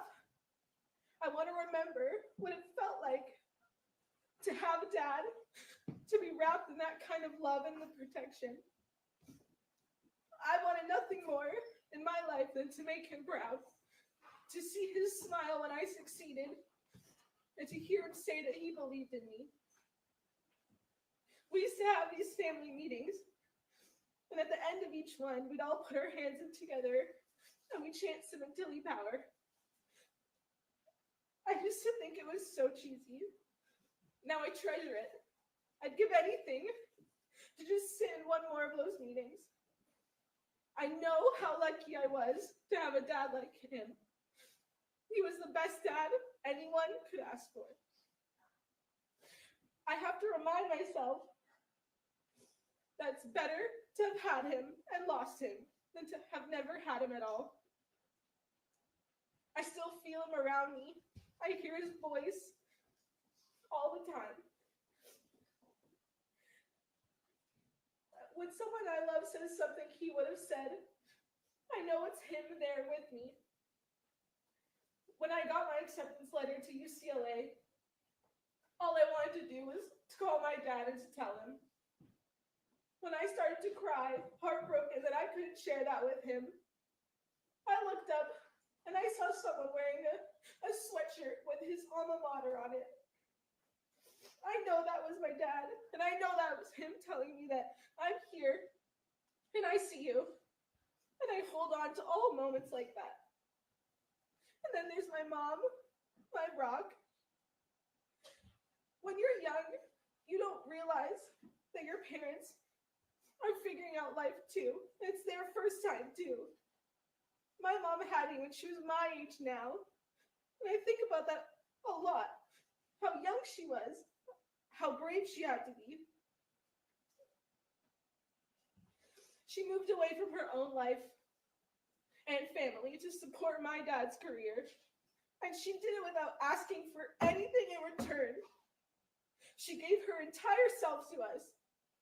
She was always there at every school event, every heartbreak, every milestone. She's the most supportive, selfless, funny, and loving person that I know. And she's strong. She taught my sister and I what it means to be a woman, to show up, to fight for your family, and to give love freely. Growing up, I had a learning disability in math, and there were so many teachers that told my mom that college wasn't in the cards for me. But my mom never let me believe that. She told me I could do anything I set my mind to. And because of her, I not only went to college, I made the dean's list, I graduated, I got into the #1 public university in the country, and now I'm earning my master's degree. That's the power of a mother's love. For the past 8 years, my sister and I have lived with an open wound. And during these last 8 years, my grandparents, my aunts, my uncle, and my 3 cousins uprooted their lives so that they could come to Los Angeles to take care of us when no one else would. Myself, my aunt, and my grandmother needed to go to family to ensure that my sister Isabella, who was 16 at the time, was not taken from us and placed into foster care. We needed to find a safe place to live and rebuild and reshape our lives. Now we're trying our best to move forward. We only had 5 months to grieve our father before we lost our mother too. I truly thought this trial would bring some kind of closure, that we'd be able to grieve together, the 3 of us, and begin healing. But instead, my sister and I are going to be doing what we've done the last 8 years. We're going to pick each other up, we're going to carry on, and we're going to stay strong. Now that we're grieving both our parents, I won't have my dad to walk me down the aisle one day. I won't have my mom to help me when I become a mother myself. And yet I will keep going. I'll keep fighting for justice, for the truth, and for my mom. I am mindful of the importance of respecting the court's procedures and the ongoing legal process. We hope the appeal will be granted and that true justice will prevail. We respectfully ask this court to please consider my sister and I when deciding where my mom will serve her sentence. I strongly believe that being close to our mom will help us heal emotionally and psychologically from this horrible tragedy. To my mom, I love you, and I am giving you every ounce of strength I have for the days ahead. To my dad, I love you so much. I miss you even more. Please keep sending me your signs. Please help me persevere. Sementilli power. It was never just a chant. It's who we are, and it is what will carry us through. Thank you. So she must really believe that her mother didn't have anything to do with Baker killing her dad, which is crazy, but it's probably, I cannot even imagine what type of position this is, where your father's murdered and your mother is standing there holding the bag. This is really terrible. I feel bad for those girls, but psychologically, for her to accept that her mother did this to the father she loves so much is probably just, she probably can't take it. It's probably not going to be for a very long time, if ever, that she's going to be able to allow herself to absorb that my mom killed my dad. She probably just doesn't want to believe it. And I get it. I feel like she, and I hate that his family has kind of turned, because when she said, and my grandmother and my aunt and my 3 cousins came so we wouldn't lose our sister because nobody else would. Well, you know what I'm saying?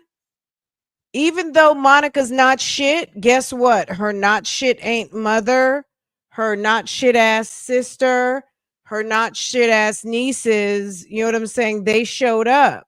So, not to say that they feel bad towards the Sementellis, but who was coming in to take over? So this is terrible. I mean, Monica really should be ashamed of herself. And like they said, you could have gotten a divorce. And also Fabio had an affair with Monica. That's what broke up his original family. He had the affair with Monica. He left his OG wife, Luigi's mother, and then took up with Monica. So Monica was on some keep your legs closed to married men. And then here you go, 20 years later, you got the man, you stole him from another, and then you sit up there and have an affair with the guy from the gym. And the guy from the gym is a sex offender and also crazy enough to handle that type of business, and that's what happened. So this is really a tragedy. Okay, let's see what the judge gives her. Okay, are we done with witness statements? Oh Jesus, we have another. Okay, so maybe this is that's going to be the other daughter, and that's going to be Monica's sister right there. That's Monica's mother, and then I think we got the judge. So we're going to go ahead and finish this up.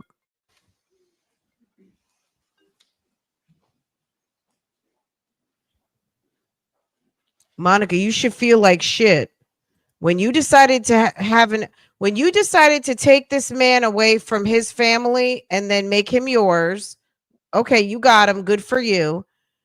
Then you have an affair, and then look what happens. You're in a LA courtroom facing what it doesn't look good.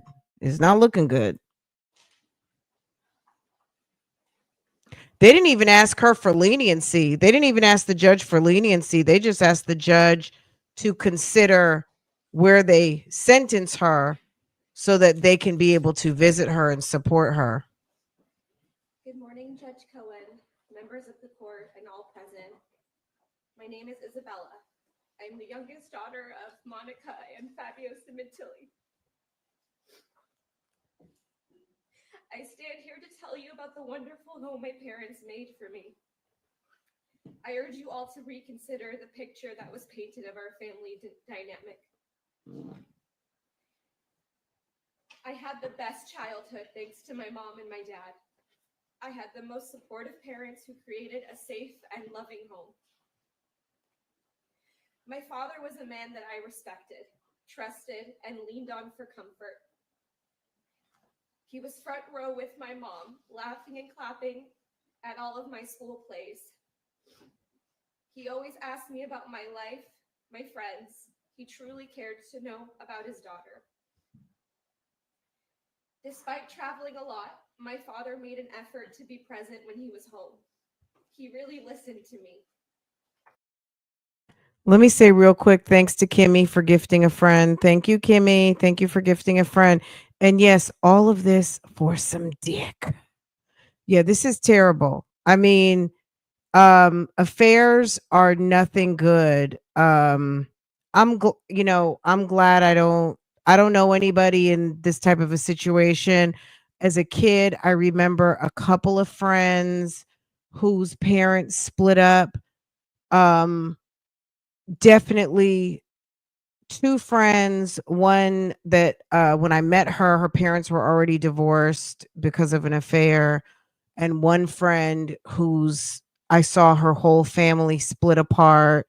They lived in a beautiful home, and mom and the two kids ended up go live in an apartment. Dad moved into the city, moved into New York City, and they were living in a small apartment, and they'd lived in a beautiful house prior. And just, you know what I'm saying? I'm sure we've all seen that, and it's really sad. It's very, very, very sad. This is awful. And murder. So on top of affair, murder. So Fabio never even knew what was going on with Monica, but we know what happened with Fabio and Monica, which is what separated him from his first wife, Luigi's mother, and how she said, the prosecutor read her statement and said, Luigi, you know what I mean? Like they kind of destiny swap, like you stole her life, basically, is what Fabio's first wife was saying. Like she had the life And then she went to having to have a different life, having to go to work and having her son become a latchkey kid and having her son have to be displaced every single weekend to go be at another woman's house. You know what I'm saying? So, girl, this is Monica has been the source of a lot of troubles for a lot of people. He taught me how to stand up for myself while still being respectful, and told me from a young age that the only opinion about myself that matters is my own. When you go to judge somebody, look in the mirror because that's usually what you want to fix about yourself. I'm grateful to have learned that so young. I get my hard work ethic from my father. He would jokingly ask who would become the hairdresser in the family and continue his legacy. I didn't know at the time that I would be the one following in his footsteps, but I thank him for guiding me to find my passion and lifelong career. I will continue my father's legacy in the hair industry, filling some big shoes, but in my own way. To those who knew my father, you also know how funny he was. My tears would turn to laughter in seconds. I'm confident I can speak on behalf of my sister and brother that we had the best father. Not many people got to know my father when he was home with his family. Once the suit and tie came off, that was the real Fabio I knew, and I feel lucky for that. My mother was the best. She did everything for me. She gave up her career, left her family, all to support my dad and give us a good life. She encouraged me to try new things, drove me to and from school, friends' houses, rehearsals, helped me with homework, all with a smile on her face. She built up my self-esteem after a heartbreak. She let me wear her dresses to school dances. She was reliable, and I trusted her with anything. She cooked dinner from scratch almost every night and really emphasized the importance of sitting at dinner together every night as a family. She hosted dinners for my father's colleagues at our home often, even some of them sitting at our table for holidays. She is my biggest cheerleader and one of the most selfless women I know. Non-judgmental, there to listen and to support me. Her family was her life, and I'm grateful for that every day.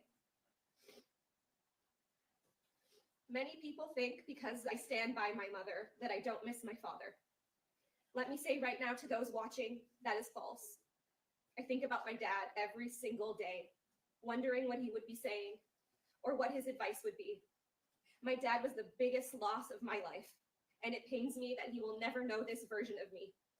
But I know for a fact he would be proud of me speaking today, honoring our family in a positive way. I often reminisce on the days when I would be inside in the middle of my piano lesson, and my parents would be outside in the backyard. We could hear my dad's laugh from across the entire house. Then I'd look outside and see them laughing together. They spent every night outside, talking, laughing, enjoying each other's company. They were best friends, and I didn't know how lucky I had it.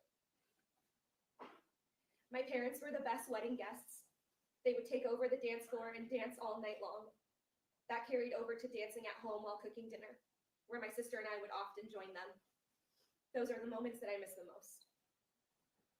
Now, I hope you can understand why I stand by both of my parents.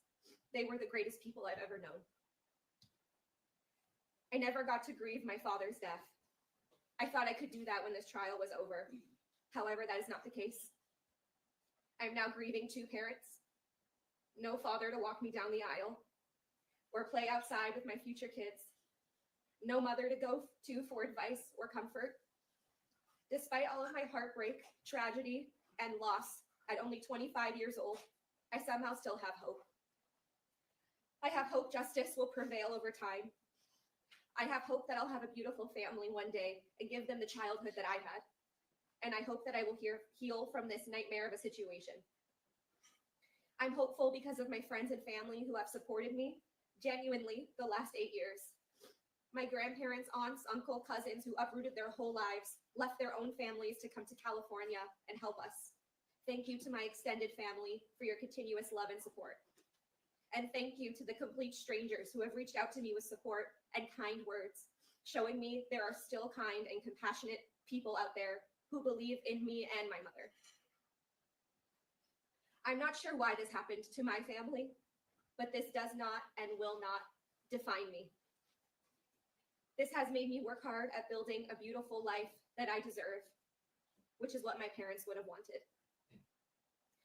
To my mom and dad, I love you, I miss you, and I will forever remember you dancing in the kitchen. Thank you.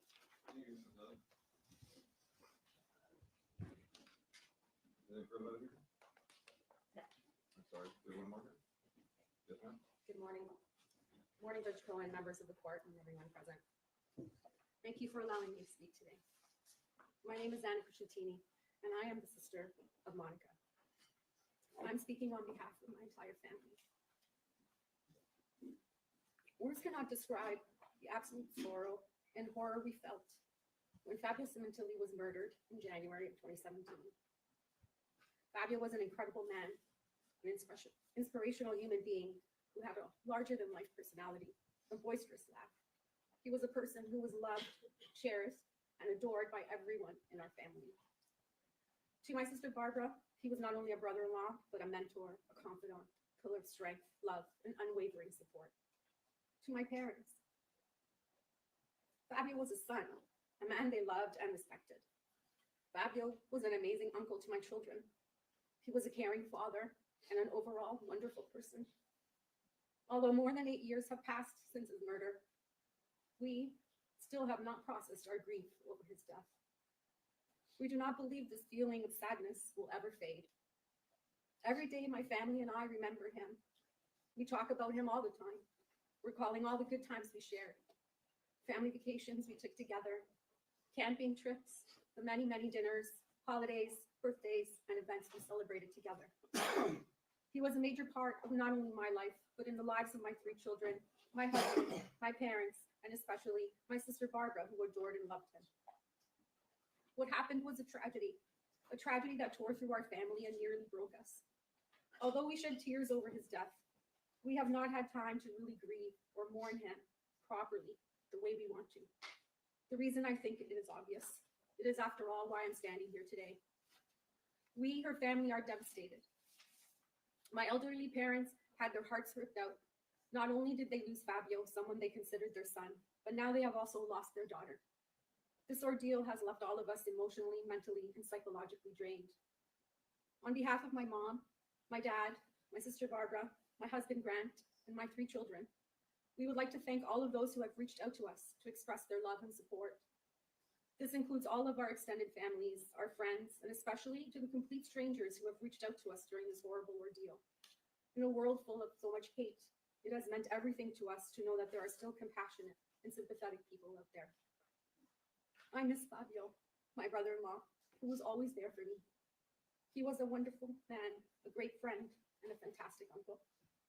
But I will also miss my sister, my best friend, the person I play cards with, spent many afternoons raising kids with, the sister I shared everything with, the sister that I know is loyal, honest, loving, kind, generous, and so full of life. We all miss her, and we will forever love her. We, her family, stand by her and will continue to fight until the whole truth comes to light. We ask for privacy and understanding as we continue this journey, and we trust that justice, in its truest sense, will ultimately prevail. Thank you. Thank you.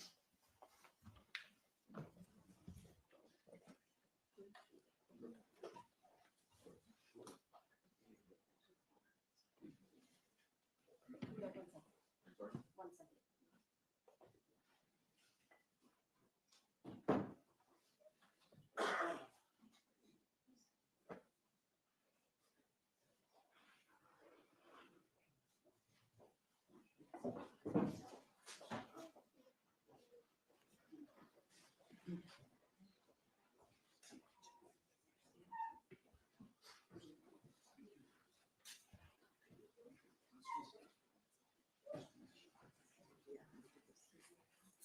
Is there any further on the people? No, Your Honor. Is there any good restitution?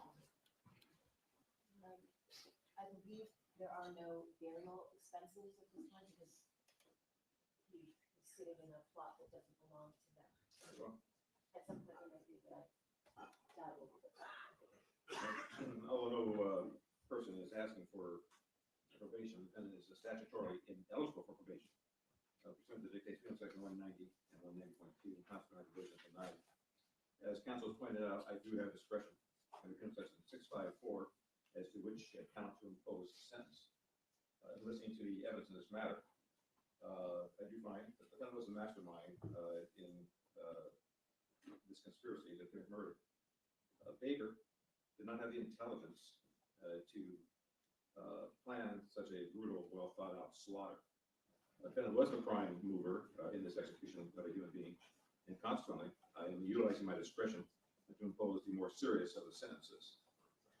Although this is not before me, Penal section 1385.1 states that a court does not have discretion to strike a special circumstance that is found true by the jury. The legislature has, in its wisdom,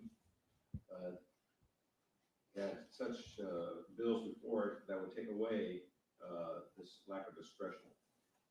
For purposes of any future legislature, I must state now that if I had the discretion to strike a special circumstance, in this particular case, I would not. For the crime which has been convicted in count 1, violation of section 187, subsection A, murder in the first degree. The special circumstances having been found true pursuant to section 190.2, subsection A, subsection 1, and 190.2, subsection A, subsection 15. We sentence the court as follows. Probation denies for the reasons I have stated. Defendant is sentenced to state prison for the term prescribed by law, which is life imprisonment without the possibility of parole. Jesus. Count 2. Violation of section 182, subsection A, subsection 1.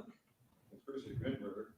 Defendant is sentenced to state prison for the term prescribed by law, which in that case is 25 years to life. The sentence in count 2 is stayed pursuant to penal section 654. Said stay become permanent upon the successful completion of the sentence in count 1. Then is levied a $10,000 restitution fine pursuant to penal section 1202.4, subsection B. An $80 security fee, which is $40 per count. A $60 criminal court assessment, which is $30 per count. She is to submit a tissue sample for a DNA data bank pursuant to penal section 296. She is given the following credits of 2,932 actual days, 0 days conduct credits pursuant to penal section 2933.2. This time, ma'am, I have to advise you that you have the right to appeal the Court of Appeal from the judgment of this court. You have, if you wish to appeal, you have 60 days to file your notice of appeal. It must be filed in this court and not in the Court of Appeal. You must state that you are appealing what it is you're appealing from. It must be signed by you or your attorney. If you appeal, you have a right at no cost to you to a transcript of the trial court proceedings that's provided by the California Rules of Court. If you appeal and you do not have the money to hire an attorney, one will be appointed for you free of charge by the appellate court. You understand your appellate rights, ma'am? Very well. You're done. Your Honor, can I ask one additional thing? The court has any discretion for asking that the court recommend that she be housed in CIW, which is the closest state prison facility for the benefit of her children who obviously want to continue serving her. I cannot tell the Department of Corrections or Rehabilitation where to place her. Thank you. Thank you. Well, no mercy. I mean, look, Fabio didn't get any mercy. He didn't get any mercy. They took the man out in his home. They took the man out in his favorite spot in his house, his after work spot where he probably came home, put his stuff down, get his, change his clothes, go sit outside, chill out. He was ambushed in his home in his resting spot.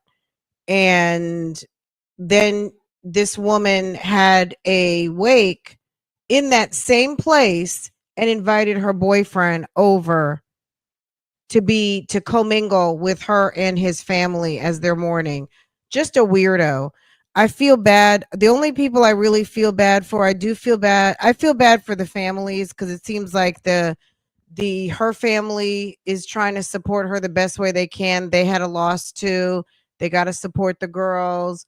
His family is grieving. It's just terrible. And Monica is the one common denominator of all of this bad stuff. I didn't know that this sentencing was going to be this long, but y'all, it's been over 2 hours. So I'm going to shut this one down. I'm going to come back a little bit later on this afternoon. But thanks for watching this with me, guys. This was fun, interesting. And I mean, normally for some of these sentencings, we don't get to see all this. Like, it doesn't go on this long. And I feel really bad for these families because, just like I said, from the standpoint of um the sisters and, the grieving family, the sisters, I really felt their testimony a lot.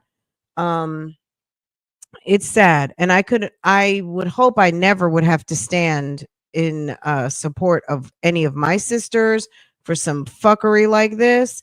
I can only imagine how hard it is to stand up for your sister when you know she's deep in the shits and fuckery. I cannot imagine the embarrassment that the sister and the mother have to go through standing there supporting Monica in this foolishness um, that has landed her going to jail for life in prison. Girl, all of these things, wench, tramp, cash cow, animal, 403, slut, slur. Didn't she called her a whore, right? She did. She called her a whole entire whore. She said you're after wanting to be with a sex offender. I mean, awful. Anyway, this is terrible. And Monica got what she deserved. I'm sure the family, the girls knew what was going to happen. You know what I mean? It's going to settle in one day what mom did. And, I don't know. I don't know. That's a lot to have to absorb. Those girls love their mother. That's all I can say. They must really love their mother to be able to see past, even if they believe that their mother had nothing to do with it, the fact that you invited this type of evil into our presence, in the proximity, to allow something like this to happen to our dad. You know what I'm saying? So anyway, guys, I'm going to let you guys go. This was heavy. I mean, this is all, no matter if Bob or Rob Baker cooked this up on his own, she invited this in. So it really is all her fault. Anyway, guys, I'll see you guys a little bit later on, early this evening. I appreciate you guys thumbs upping, and I'll see you guys a little bit later on. Okay. Take care. Bye, guys.